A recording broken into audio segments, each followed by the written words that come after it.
Hello, everybody. Hello. I'm shocked. I have to say this. I come here and I do sound bites and commentary. This is Harper. I am shocked. I am.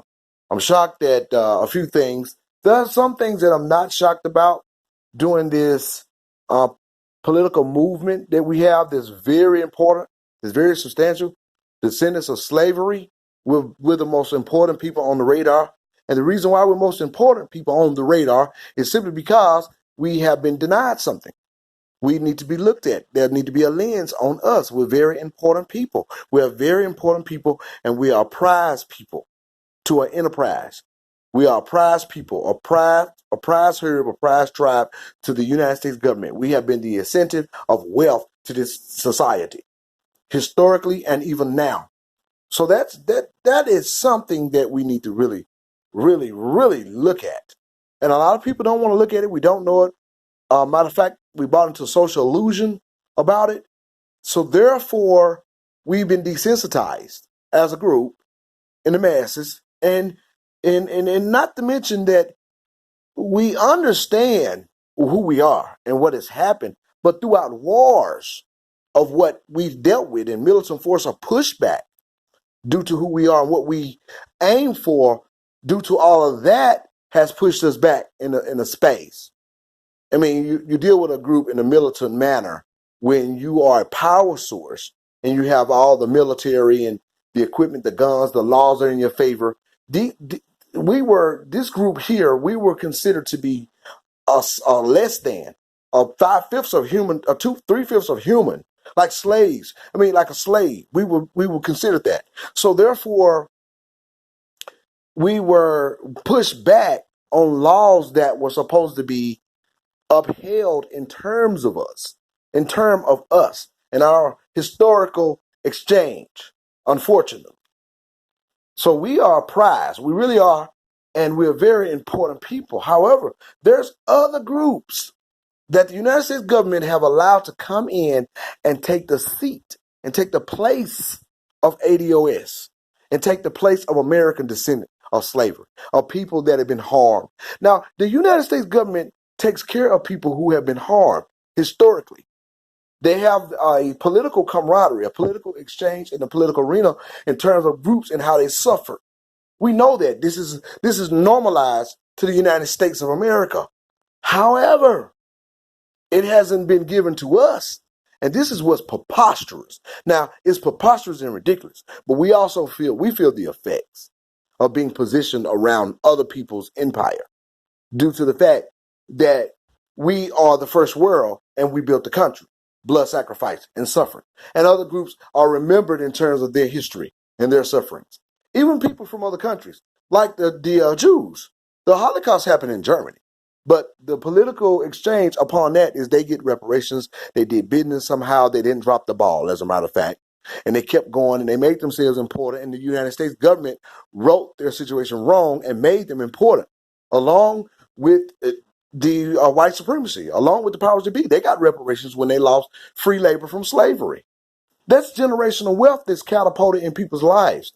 I mean, you got the Italians here buying, owning banks and empire and so forth.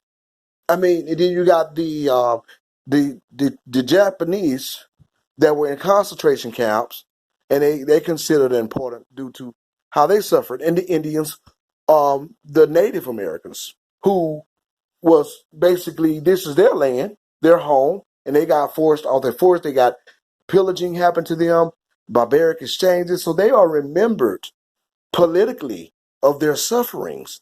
But we, as descendants of slavery, we have been the incentive of the United States government's wealth, and groups have taken part in it and did business in that before our heads, over our heads, and it was illegal for us to even read a book. Now, this is how we suffered. And now, the fact that Lincoln abolished slavery and the Constitution was written for us in terms of the 14th Amendment and how we should be first class and first class citizenship, when he was assassinated, the vice president took over and all of that was denied to us. That's our constitutional right. So a law have been broken, a real important factor, a real important exchange have been kept away. So this is a very serious matter. And due to that, now you got a people that you can exploit in an economic type of way, in an economic slavery, in a systematically you can basically we as a group in the masses, we are, whether we're educated or not, we're working for people, we're signed by people, we're on people's television shows, people are owning certain channels or owning certain things, like the Comcast situation. It's owned by the Jews and white supremacy, and then they're giving money to certain groups in terms of them having what they call a humanitarian crisis, like the Lhasa Rasa or whoever, for as the Hispanics is concerned, and they're here on the 14th Amendment illegally exchanging among wealth. They're not necessarily considered wealthy, but they're exchanging among it, and they're offering something to the power source, and that's cheaper labor. And they have used that as a pawn in order to come into society and reign in success on the backs of the slave descendants, on the backs of me and my family, me and my natural family. And you got to look at what happened to us and what's going on now. So other people are enjoying those little bitty incentives those incentives that were put in for the slave descendants, because what you did in the United States, you normalized the situation. You normalized the fact that a certain people were unworthy, not important. Basically, they were unworthy of something, and therefore everything that was put in place for them, other groups can use due to who they are, how they have a problem in the diaspora of the global diaspora, and they come here and enjoy what we put in place in terms of the law. And I mean, we put a lot of laws in place. I mean, we put the civil rights in place. We got a lot of things passed, and other people, they ride it, and we haven't been methodically looked at and rightfully looked at according to this situation. And this is what the problem is. So reparations to us, or to a lot of us in the masses, they think that's like a welfare or something. No, reparations, that's a word, but it's also a historical event. And it's very necessary. You're holding something that belongs to me. This is my country. And because you can do that, now I can be exploited continually through economic slavery, financially, and I don't have any capital. We don't have any capital. We don't have any power sector in our native country. We're natives to this country. We are really America. That flag, the United States flag, our blood is in that flag. Our bones is in that flag. Our guts. Our actions are in that flag. When we pledge to allegiance, we really got a reason to, if you want to talk about pro-America. However, we have not accessed this great nation on an equal playing field in terms of a unit. So we don't have any business camaraderie in the community together. We always have to go outside our community in some kind of way in order to exchange and to catapult to success in an endeavor. Whether we're working for somebody in their empire or bank, or we may become a director to something and we're getting educated and so forth. But historically, who we are and the incentives of what we are, even the inventors, have been denied historically, even in the public school system. So therefore, we have to look at the public school system also, where our kids and us as well have been indoctrinated. We lean to white contribution. They don't have a lot of things inside the history books and that implement in terms of learning who we really are and what we have done. And it's because they have written us as an important, unelite group that's bottom caste, due to the fact of hate and iota that was practiced against a people because you wanted to keep them in subservitude, due to the fact that you wanted to use my group of people for wealth. They were here. The slavery was basically designed to bring wealth to a nation. That's what it was designed for. It wasn't designed for anything else. To bring wealth to a nation. And when that happened, they also used slaves for personal fixes. like bed winches and whatever they want to do. They made it spiritual. They took away the religion. This has been a very, very, very deep and very real situation. So therefore, the laws even got broken by people who were slave traders in terms of slavery. It wasn't just work; it was an institution, and it made a people be subservient to. The slaves did not have the value of cattle, damn near of a pit, because you wanted to take a slave and use and get their minds and colonize the ideas and the ideology of human beings. And that's what happened. It was executed.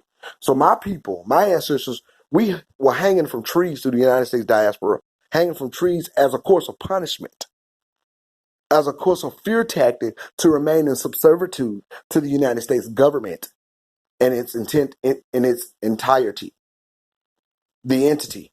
So therefore, there as a group, the slave traders and the constituents of slave traders, the power source, were in a united front in terms of slavery, and the laws were implemented around slavery, what we should be and what we should do, and it was an inhumane crisis that lasted for 400 years. However, everybody that's among my group were not slaves. They were considered to be slaves, but a lot of people were revolutionaries. And that's why we've come to this point. And that's why basically the country is so great because of the revolutionaries. There was laws put in place where you can say that the descendants of slaves have offered the United States government a moral compass. We are a very prestigious people. Ida B. Wells, Mary Jane Bacloud Bethune, Martin Luther King Jr., Malcolm X. I mean, you can go on and on. You can just go on and on. Dick Gregory. I mean, you can go on to the people now that are talking about who we are and what we have. But what has happened to a people that when you deny them something this important is that their own group don't know who they are anymore. And I'm talking about the overclass mainly, and the underclass, and the underskilled, and the overskilled.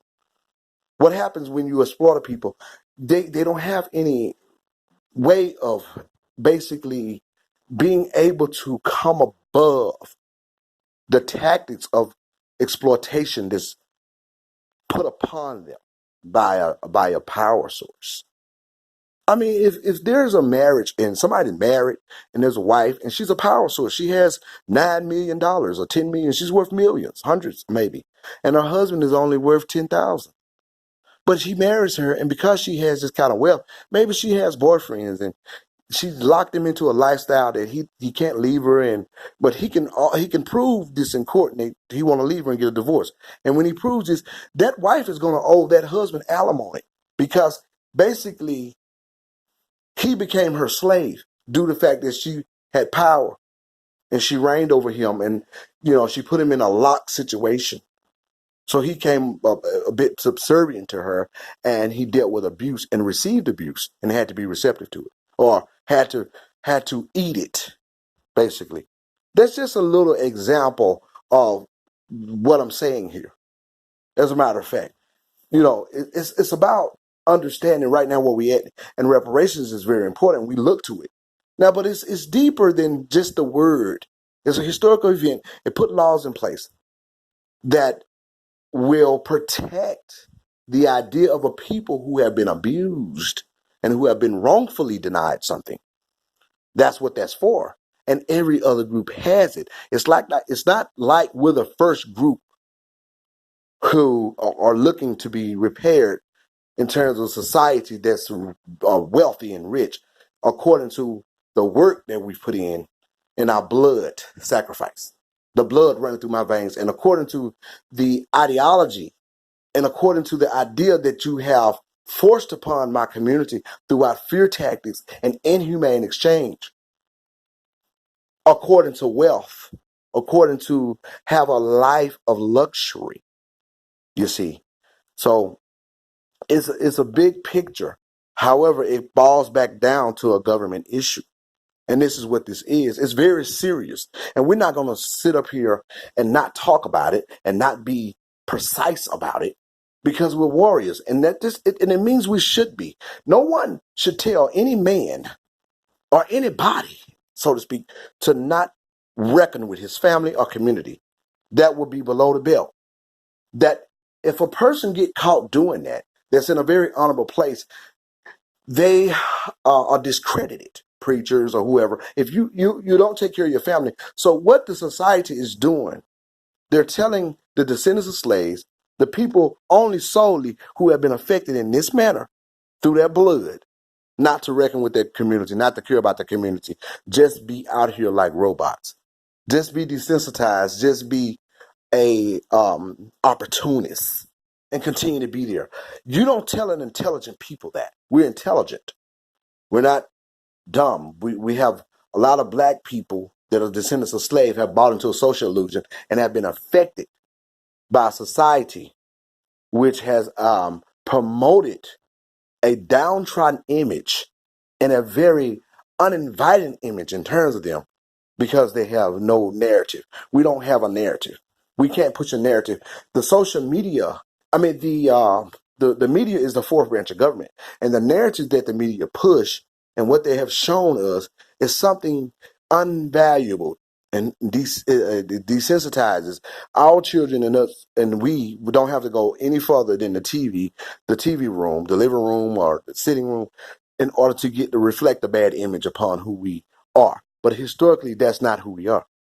We have been shaped, and then you tamper with the ideology of somebody who doesn't have the element of choice. Now, if we had gotten reparations and we have exchanged on our 40 acres and a mule, we would not be a people of, we wouldn't be in this type of a likeness. The element of choice would have been there in terms of accessing something of according to how you were or denied, you see.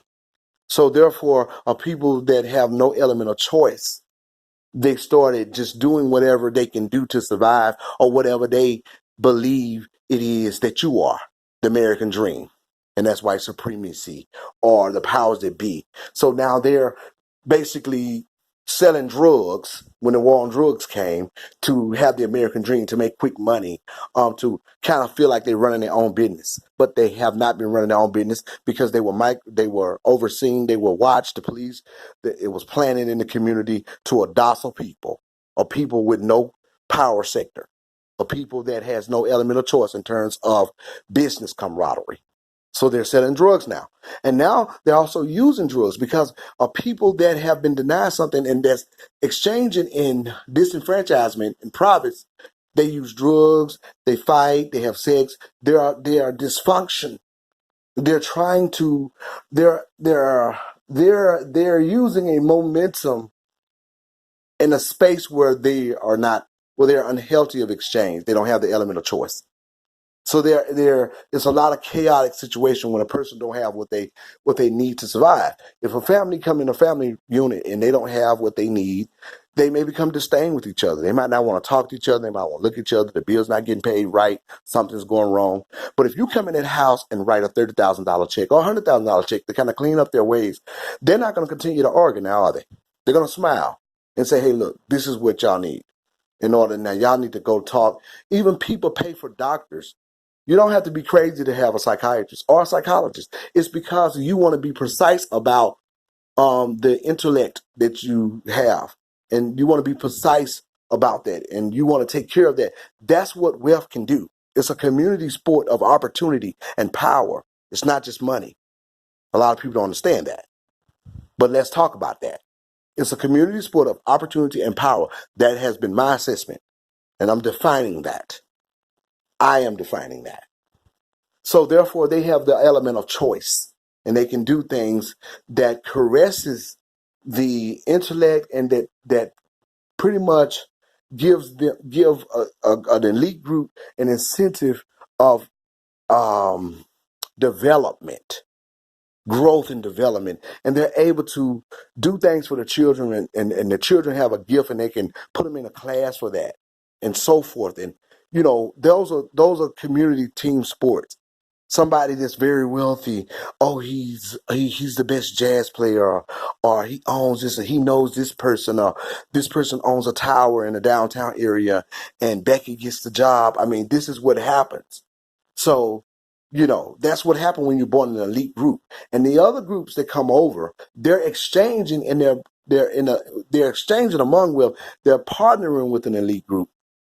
And in terms for them doing that, they have to take on the ideology. They don't have to, but that's what they're doing. They're taking on the ideology of white supremacy. They're taking on the ideology of a power source.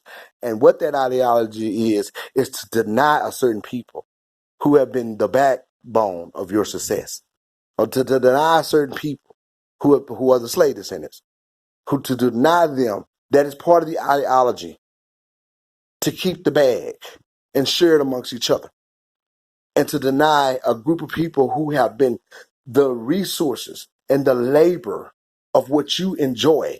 And not only in terms of things, but in terms of laws. The 14th Amendment does not belong to any group but the descendants of slavery. That's when it was designed. People come here, they have green cards, they do things, they buy in stores, gas stations, they're reaching capital, they have local capital, and then they become super capital. They have kids, their kids become Americans in the first world where there's gold. So when the kids become American, they come in our government and they infiltrate the government because now they're American citizens. And this is what they can do. And they get together and they're told to do this. So if you can, that's a wealth too. That's a team sport also. Now, so they're exchanging among wealth over our heads. And now we're infiltrating our government. And those that come in government say they represent us, and they use terms like black and brown alliances, black and brown coalition.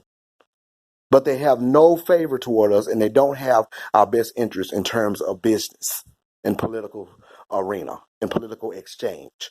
That has been proven. The Democratic Party has normalized a policy called the benign and neglect. And we are exposing this as very important. A lot of folks don't know how impassioned we are to do this. We have nothing else to do because we've already been harmed. So what else do we have to lose? Now, that's one thing that President Trump said that he was solely right upon. I don't know how much he knows that he was right upon it, but he said something very poignant. And if you think like a warrior, if you're intelligent, we understand that sometimes you have to agree with the enemy while you're on your way. And I'm not saying the president is the enemy. But if that is the narrative, I can still choose the agenda that's going to work in my favor. You see, we are downtrodden. We have been a downtrodden people where we're talking about this and boofing around about who are racist and, oh, he's racist. He said this to me. Oh, he said that. We haven't been conditioned to be more precise and methodical about situations. Now, there was one time we were doing that, but all that was pushed out from us throughout riots and throughout exchange and generations, so that we can look directly in the eye and be constituents of our abusers. People who, and the abusers is now the descendants of slave traders who would deny the constitutional right to a people who deserve it, that has been written up already historically. And so you're a descendant of slave traders. So how you exist and what you have all comes from me and my blood and my bones, even in terms of me inventing things. You see, my family went to Piney Woods boarding school. It's a school for blacks, and it's a very beautiful school. You cannot graduate from that school without a scholarship. Most people go to IT. Most people go to Princeton and Harvard from there. But the country didn't know about it in terms of black people. Now, people from New York, Detroit, even Africans came from Africa to go to Piney Woods because we designed a certain camaraderie with them, trying to basically look for our blackness throughout the historic realm, not realizing all the way who they are. But yet the school was a beautiful school, and it's very, very high curricular. And it's only one. It's Piney Woods Boarding School in Mississippi, was founded in 1903 or 1909, if I'm correct. And it's very, very prestigious. Now, so therefore, a lot of people that learn stuff from places like this, there should have been, to me, at least 4 in the country. It should have been implemented because it educates the black children. Now, that's another talk. I understand that. But that's one thing that I was shocked about, that a lot of black people didn't know about Piney Woods Boarding School. If you don't know it, please look it up because it's very real. And it's been, it was promoted by Michael Jackson and Bill Cosby, Madonna. I mean, every 11th grade class go to Africa. But, that's just, I'm not saying they did everything right according to what we know now, but at least it was a place where Black people and their children were dealt with passion in its entirety. It teaches the mind, the heart, and the hands. And I want to get off the subject here, but I want to mention Piney Woods. But I continue want to say that what we're doing here is important and is very substantial. We have the most respectful argument throughout the political arena. The most respectful, not the most respected, but the most respectful. And who we are is very important. And they are scared because what we have to do, see, what's happened is now with this argument, we're seemingly to be more important than anybody else. Seemingly because we are the ones who've been denied something and we're still here. And we did pull ourselves up by our bootstraps and we bought into social illusions and we also been bought with a price.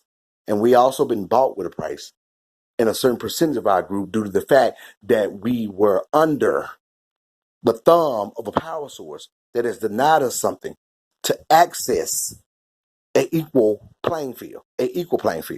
So if you're inside of a group and you don't have enough money to eat, somebody's going to have to give it to you. If you don't have enough money, if there's a group going in an amusement park and everybody have their money to enjoy all the foods that they can get in, and this other group only have, and it's $20 getting, this other group only have $5, they can't even get in. So now they can be exploited. Somebody tell them if they need to get in this place to get food, to live, just a synopsis.